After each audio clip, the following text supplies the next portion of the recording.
When should you check your ketone levels? Are you following a ketogenic diet or using ketogenic therapy to treat a medical condition like type 2 diabetes, seizures, bipolar disorder, or other, but you aren't sure when during the day is the best time to test your ketones?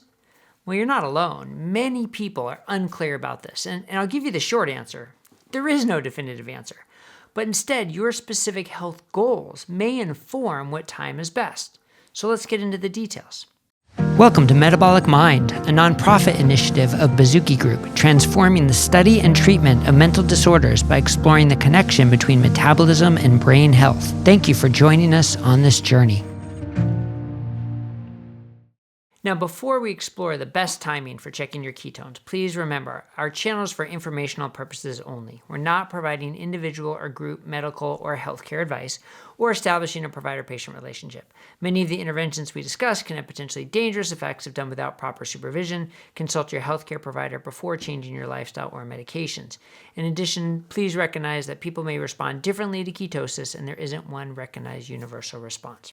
Now, as I stated, there isn't one agreed upon best time to check ketone levels. So first of all, we would love to hear from you. When do you check your ketones and why? So please leave us a comment to help us all learn from your experience. Now, ideally, we would all have continuous ketone monitors or CKMs. Those are like CGMs, but for ketones. They're available in Asia and parts of Europe, but not yet in the US. And personally, I think CKMs will be a game changer for ketogenic therapy, because knowing how your ketones vary during the day and how that may affect your mood or your blood sugar or other health markers would be incredibly informative. But until we have those more widely available, we can use fingerstick devices like Keto Mojo or Bret devices, which as a whole have had some accuracy issues compared to blood tests, but we have to admit they're easier to do multiple times a day so you're not sticking your finger. But for me personally, when someone asks me when they should check their ketones, my first answer is when they'll remember it, right? Because that's probably the most important thing. But my second answer is that it can be helpful to check multiple times a day, at least in the beginning, because that allows you to understand your natural variation. So if your goal is to maintain higher ketone levels, it may be best to check when they're the lowest, right? So you can target raising that. Or if your ketone levels tend to run high, like 4s or 5s or higher, then maybe you want to check when they're at their highest to ensure that there's continued safety. And ketone levels may vary with things like exercise or food intake or poor sleep or stress or other lifestyle factors. But one thing that's fairly agreed upon is that checking first thing when you wake up may not be the best, and for two reasons. One is that you've just had an extended fast while sleeping, which may elevate your ketone levels, but that might not reflect the rest of your day. They could be quote unquote falsely elevated, right? Or conversely, some people will experience what's called the dawn effect, where glucose rises, and that can stimulate an insulin response, which may falsely suppress ketones. So early morning ketone levels are a bit of a minefield, and they could be misleading in either direction. Now, another caveat, though, is checking like right after eating may not be ideal either, because you haven't given that meal enough time to affect your ketone levels, right? So if someone wants to know their fasting ketones, it's probably best to wait an hour or more after waking, but knowing this won't reflect the majority of your day. And if you want to know how a meal affects your ketones, then you may want to wait about 90 minutes or so after the meal. And if you want to see how your daily lifestyle, your whole day affects your ketones, then checking before dinner may be most helpful.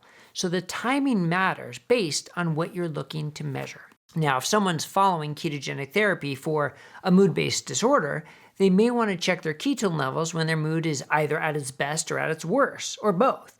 That way they can see how their mood correlates with ketone levels, something that appeared to be the case in a study by Dr. Ian Campbell and his colleagues from the University of Edinburgh. And as an aside, Dr. Isabella Cooper ran a study involving ketosis, and she had her subjects check 4 times per day to ensure ketosis throughout the day. So you can see how multiple measures are best, but that's a lot to ask someone to prick their finger 4 times a day. I know I wouldn't want to do that. And along with that, she recommends checking usually before dinner times 2, because that tells you sort of how your whole day has affected your ketone level. Now, lastly, should you be concerned about high ketones? Ketones, going too high, whatever that may be for each individual. So some people, like our own Hannah Warren, have noted that with extended fasts, her ketone levels can rise above 5 or even be undetectable on her meter.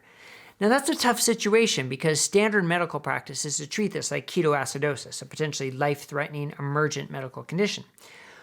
But for people in nutritional ketosis who are feeling well with no signs of ketoacidosis, this could be a normal physiologic response. So we can't give individual advice around that, but only to say that it's really helpful to work with an experienced keto practitioner. And also, if someone is feeling unwell in any way with high ketones, that should be, an emergency, and they should seek immediate medical attention. So you can see when to measure your ketones isn't exactly straightforward, and the timing may depend on what it is that you're tracking. But hopefully this gives you sort of a framework to start with and figure out what timing works best for you. And again, please let us know in the comments when you check your ketones and why. We would love to learn from your experience, and I'm sure all of our followers will appreciate your input. That's part of the benefit of these kinds of communities, right? Anyway, as always, thank you for watching. I'm Dr. Bret Scher, and we'll see you here next time at Metabolic Mind, a nonprofit initiative of Bazooki Group.